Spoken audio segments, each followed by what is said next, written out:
Olá, sejam todos muito bem-vindos a mais uma resenha. Vou botar as tags na hora que eu tiver que publicar o vídeo. Na verdade, vocês já estão vendo isso, então já tive problemas para colocar as tags com relação a este material, porque tem esse Blade e tem Blade Lâmina do Imortal.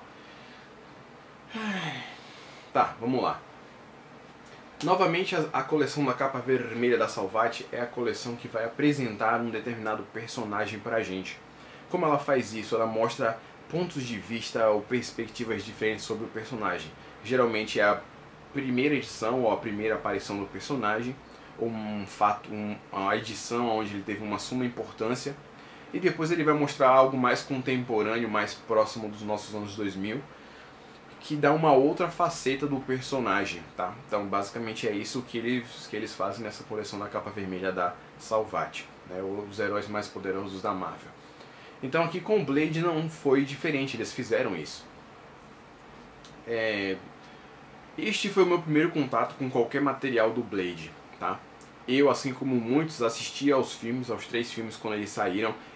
Os filmes do Blade realmente foram a porta de entrada para os filmes da Marvel, para filme de super-herói de maneira geral, porque já tinham havido outros filmes de super-herói antes, mas o do Blade foi um dos que mais chamou a atenção. E então assim, criou aquela instiga, mas na época não bateu a vontade o suficiente para poder comprar material. E mesmo assim, as pessoas que já colecionam quadrinhos há mais tempo, vocês podem me ajudar e confirmar isso. Eu acho que os materiais do Blade aqui sempre foram muito difíceis de chegar aqui no Brasil. Lá nos Estados Unidos eles foram bastante publicados. Não foram bastante, nossa, como eles tiveram uma popularidade, foi muito. Mas assim, ficou mais fácil de conseguir, porque querendo ou não, quem trazia pra cá tinha esse medo de, pô, será que vai dar certo ou não? Durante a época do filme, e isso é mencionado aqui na parte dos bastidores, acabaram tendo mais publicações sobre o personagem por causa do filme, que gerou uma comoção, a galera queria saber. Mas depois de um tempo, depois que os filmes sumiram, né, aí o interesse da galera obviamente caiu. Então assim, esse foi o meu primeiro material do Blade, nunca tinha lido nada dele. Eu sabia algumas coisas sobre o personagem por causa de 2 razões. Uma, a Wikipedia, obviamente, e a segunda foi esse desenho que eu falei pra vocês em um Nerd Driver. Caso você não tenha visto esse Nerd Driver, eu vou falar aqui. Eu falo sobre os Vingadores Unidos, ou Avengers Assemble. E aí tem uma parte onde ele aparece, assim como também, principalmente no desenho do Homem-Aranha Ultimate. Ele também aparece nesse desenho do Homem-Aranha Ultimate. Então eu conheci um pouquinho mais dele através disso. Então assim, e o filme obviamente. Mas é difícil porque filme a gente usa ele como referencial, é complicado porque os caras podem mudar alguma coisa. Mas chega de blá blá blá, vamos ao que interessa, né? A galera com certeza teve gente que pulou. Então é o seguinte, a história clássica, a primeira aparição dele foi na tumba do Drácula, que é um quadrinho que está saindo recentemente nesse formato daqui também, dessa coleção histórica da Marvel, né? Igual dos Vingadores, do Homem-Aranha, X-Men, etc. Defensores. Então, ele apareceu pela primeira vez na tumba do Drácula, então vocês já sabem, vocês estão vendo pela imagem. Os desenhos são antigos, eles, né, fazem referência, são daquele formato clássico que a gente está acostumado, né? Não tem muito como escapar disso, bastante diálogos, mas até um pouco menos do que eu imaginava, mas mesmo assim temos bastante diálogos comparados a outras histórias mais modernas, né? Que querendo ou não é o nosso referencial. Então mostra pra gente a primeira vez que ele apareceu atrás do Drácula, como foi o confronto dele, tá? E aí nós temos então a nossa segunda história. Na nossa segunda história já vai ser um pouco mais moderna. Ela tem a intenção de recontar a origem do Blade de uma maneira que faça mais sentido pra gente agora. Sem perder a origem, na verdade, né? Porque a primeira aparição dele foi na tumba do Drácula, mas não mostrou muito bem como ele foi, como ele surgiu. Mas aí nessa história mais moderna a intenção é justamente essa, mostrar pra gente como ele surgiu e como ele atua, como é a personalidade dele. E aí tem algumas críticas, alguns comentários a serem traçados. A história em si, ela não é interessante. Não que ela seja chata, ela não é chata, mas ela falta um elemento assim que te prenda do início ao fim. Pelo menos isso obviamente na minha opinião. Quem leu ou quem vai ler pode ter e deve ter uma opinião diferente. Eu não quero que ninguém me copie, obviamente. Cada pessoa é única, então porque você tem que ter uma opinião idêntica à minha. Mas o que me transpareceu na obra foi isso. Faltou um elemento de coesão na história para que você se prenda a ela. E também um outro fator que pode te desmotivar, ou que pode não soar tão interessante para você, é a forma como a história dele é apresentada. Geralmente quando a gente tem história de origem, ela é apresentada da seguinte maneira, às vezes há variações, mas geralmente você tem um flashback onde você entende toda a origem do personagem, e aí você segue para a história no tempo atual, ou então você começa na história atual e em um determinado momento você pausa aquilo, volta para o passado, explica toda a origem do personagem até você chegar no presente de novo, ou ao ponto que interessa, e você continua a história. Aqui no Blade, a cada ação que ele faz no presente, ele pausa aquilo e volta para o passado para explicar. Volta para o presente, volta para o passado. E esse zigue-zague, essa ida e vida, essa vai e volta, ele te desmotiva e ele quebra, pelo menos na minha perspectiva, ele quebrou a narrativa. Porque aí no momento que você estava começando a ficar interessado pelo que estava acontecendo no presente, ele quebrava aquilo com uma história do passado. Ótimo, eu entendo que ele estava fazendo aquilo para justificar a ação do presente, mas ele poderia ter mostrado aquilo tudo de uma vez só, ao invés de ficar voltando toda hora para explicar alguma coisa pra gente. Então isso quebrou um pouco da narrativa. O bom é que você passa a entender um pouco mais como o Blade pensa, como ele age, porque ele é como ele é. Mas essa quebra toda hora na narrativa dificulta um pouco a compreensão melhor da figura. Então alguns detalhes podem passar despercebidos se a pessoa não estiver mais atenta na hora da leitura.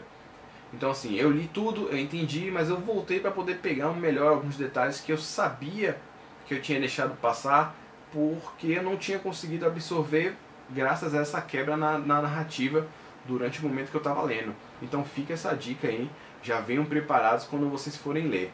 Com relação ao traço, eu senti uma mudança muito grande das primeiras páginas mais para o final com relação ao traço do Blade. Talvez a pessoa que tenha começado a desenhar, vocês vão ver aí nas imagens, talvez a pessoa que tenha começado a desenhar, ela só tenha pego realmente o ritmo ou a manha de desenhar o Blade mais para o final. Mas no começo a feição dele estava muito estranha, os traços dos personagens estavam muito estranhos. O desenhista tem sérios problemas de proporção, sérios. Assim, momentos onde você vê que as pernas do Blade, do Wolverine, que ele também aparece aqui, e outros personagens, elas estão muito mais curtas, muito espaçadas e muito mais finas do que o tronco. Então fica muito desproporcional. Eu até entendo por que ele faz isso, a intenção talvez seja para dar um pouco mais de profundidade, só que não foi bem feito. Então em vez de profundidade acaba dando uma ideia de distorção na imagem, e isso estragou um pouco a leitura, eu tenho que confessar. Foi meio chato tá lendo e aí ver, porra, que perna é essa, mesmo? Esse negócio tudo troncho assim, parecendo perna de cowboy, tá ligado? Arqueada, e a perninha fininha, curta, pequena, e o tronco do cara grandão, a cabeça grande, então ficou meio bizarro em alguns momentos. Uma coisa boa que eu tenho que dizer, né, que nem tudo é só tristeza, a forma como ele mostra pra gente, obviamente ele sempre escreve lá antes, depois, ou antes e agora, mas quando você tem o flashback, toda a tonalidade da página muda, como vocês vão ver aqui agora nessa imagem. Toda vez que você tem o presente, você tem tons de uma determinada maneira, tons mais escuros e tal. Na verdade, né, toda a história é bem baseada nessa questão do vampiro, ser sombrio e tal, então tem bastante tons escuros. E aí quando você vai pro flashback, quando você tem essa recapitulação da história dele mostrando o passado, aí o tom muda, você tem mais marrom, aquele nosso de filtro de foto antiga que a gente tem no Instagram, sabe? Então, segue bem esse padrão. E aí com isso fica a vocês agora decidirem se vai valer a pena ou não para vocês comprarem esse material. Não foi um material de tudo ruim, não foi um negócio assim, nossa que desprezível. Pá, por uma primeira leitura, eu fiquei chateado porque ela não me impressionou. E eu esperava que pelo menos a minha primeira leitura com relação ao Blade fosse me impressionar. Mas não chegou a esse ponto, infelizmente. Mas também, graças a Kami-sama, Buda, Allah, Jesus, o então foi ruim ao ponto de de dar raiva ou de tomar regozijo ou tomar nojo do personagem e não querer ler mais nada. Como foi um material que não teve um nível de excelência nem de decepção, ele ficou no meio, ele perpetuou o meu desejo de saber mais sobre o Blade. Então isso já é muito bom, talvez com você aconteça isso. E aí para encerrar, vocês já sabem, no finalzinho de cada edição dessa você tem os bastidores da criação do personagem, como vocês estão vendo aí agora. assim como também vocês têm uma breve história do personagem, né? Um resumo da vida dele. E como eu já disse em outros vídeos, é bom porque esse resumo aqui são feitos por pessoas que têm em mãos todo o material acessível para realmente fazer um resumo assim, validado. Não é aquela coisa do Wikipedia que qualquer pessoa pode ir lá e mudar. Não que, né, isso aconteça ou que o Wikipedia seja totalmente inválido. Algumas pessoas ou algumas coisas lá realmente são válidas, a gente pode pesquisar, pode olhar. Mas tem que ter essa sabedoria de pesquisar em mais outros lugares para corroborar o que você viu no Wikipedia, tá? Então tem essa ressalva aí com relação à história do Blade. Bom, então é isso, eu vou ficando por aqui, eu espero que vocês tenham gostado, espero ter ajudado vocês. Se você gostou, thumbs up, se não, pode deixar o thumbs down, não tem problema algum. Se eu te conquistei, se inscreve no canal, se você gostou da forma como eu falo, como eu me comuniquei, o que eu mostrei da edição, o que, sei lá, o que você tiver gostado. Se inscreve aí no canal para você ficar por dentro de mais vídeos que vão sair aqui, de mais coisas que eu estou lendo. Se eu não te conquistei, tudo bem, volta uma outra vez, quem sabe daqui a um tempo eu já não caprichei um pouco mais, ou você gostou mais da forma como eu falei, e aí você vai ficar por dentro do canal, nunca se sabe. Então, o que mais? As redes sociais já apareceram aí, estão todas na descrição aqui embaixo. A próxima resenha do canal está aparecendo aqui neste cantinho para vocês. E é isso, qualquer dúvida, qualquer comentário, qualquer pergunta que vocês tenham, eu estou à disposição, deixem o seu comentário, adoro responder a galera. Como eu já disse em outros vídeos, eu vou dizer aqui.